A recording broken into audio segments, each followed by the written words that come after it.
Assalamualaikum warahmatullahi taala wabarakatuh. Alhamdulillah. Alhamdulillahil qail wa anfiqu fi sabilillahi wa la tulqu bi aydikum ila tahlukah wa ahsinu innallaha yuhibbul muhsinin. Asyhadu an la ilaha illallah wahdahu la syarika lah wa asyhadu anna Muhammadan abduhu wa rasuluh. Allahumma salli wa sallim ala sayyidina Muhammad wa ala alihi wa sahbihi ajma'in. Amma ba'du, fa ya ayyuhal muslimun ittaqullah usikum wa iyaya bitaqwallahi faqad fazal muttaqun. Qala Allah ta'ala ya ayyuhalladzina amanu ittaqullaha haqqa tuqatih wa la tamutunna illa wa antum muslimun. Muslimin yang dirahmati Allah, bertakwalah kita kepada Allah Subhanahu wa taala dengan sebenar-benar takwa. Sesungguhnya orang yang paling mulia di sisi Allah ialah orang yang paling bertakwa. Mudah-mudahan kita menjadi insan yang bertakwa dengan melaksanakan segala suruhannya serta meninggalkan segala larangannya. Khutbah hari ini adalah bertajuk dadah dijauhi, keluarga dirahmati, negara harmoni. Hadirin yang dirahmati Allah sekalian, isu dadah merupakan isu yang serius dalam negara kita kerana impaknya bukan sahaja kepada individu terlibat, malah mampu memusnahkan sesebuah keluarga, mengganggu keharmonian masyarakat dan melumpuhkan negara. Lantaran itu, dadah telah diisytiharkan sebagai musuh utama negara sejak tahun 1983. Ini kerana penyelundupan, pengedaran dan penyalahgunaan dadah memberi ancaman besar kepada sistem sosial, ekonomi dan keselamatan negara. Oleh itu, kita semua perlu berganding bahu dan bersepakat untuk memerangi dadah hingga ke akar umbi. Sesungguhnya penyalahgunaan dadah adalah dilarang dari segi syarak dan undang-undang negara.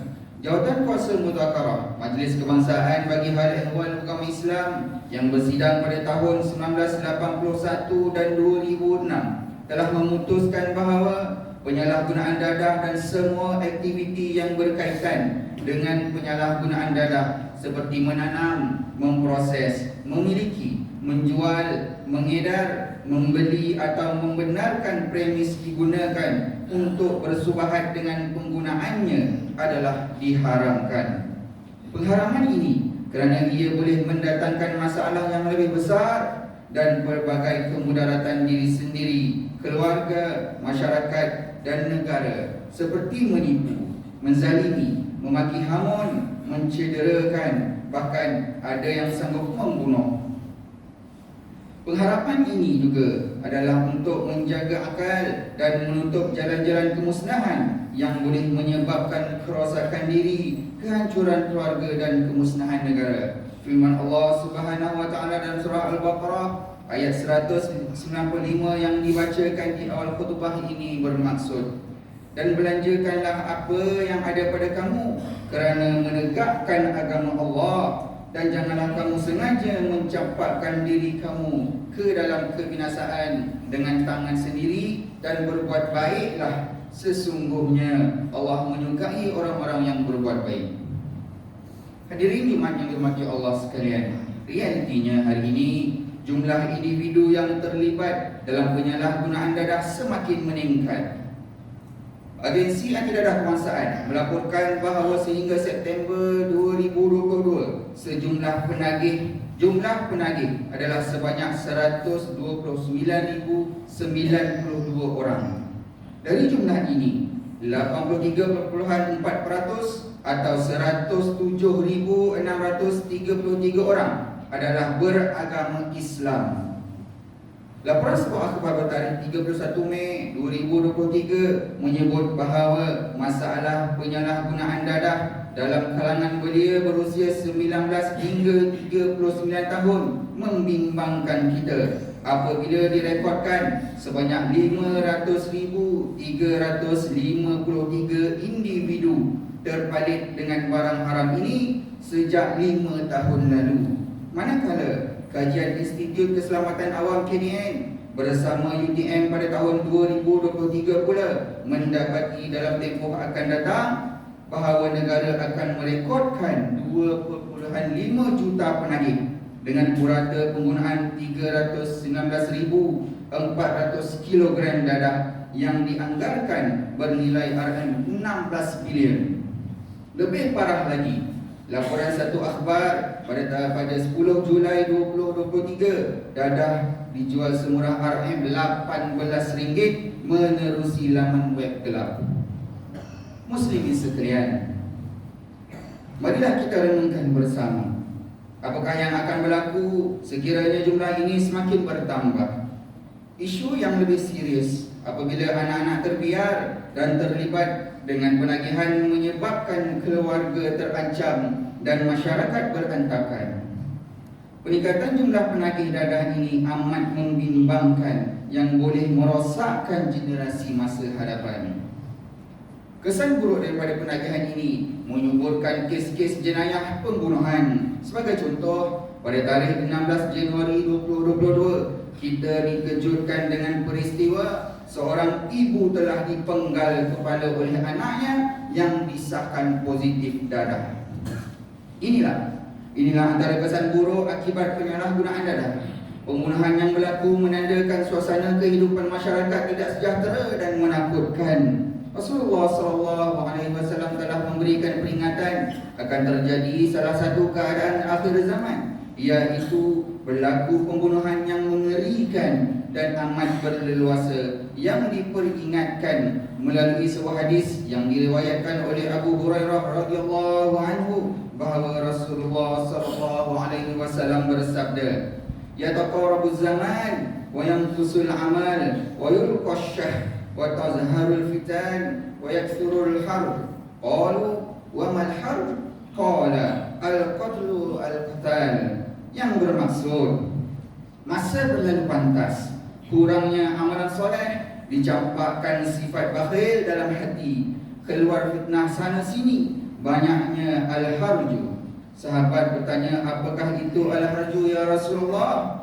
Jawab Rasulullah, dahsyatnya pembunuhan dan banyaknya pembunuhan. Hadis riwayat Al-Bukhari.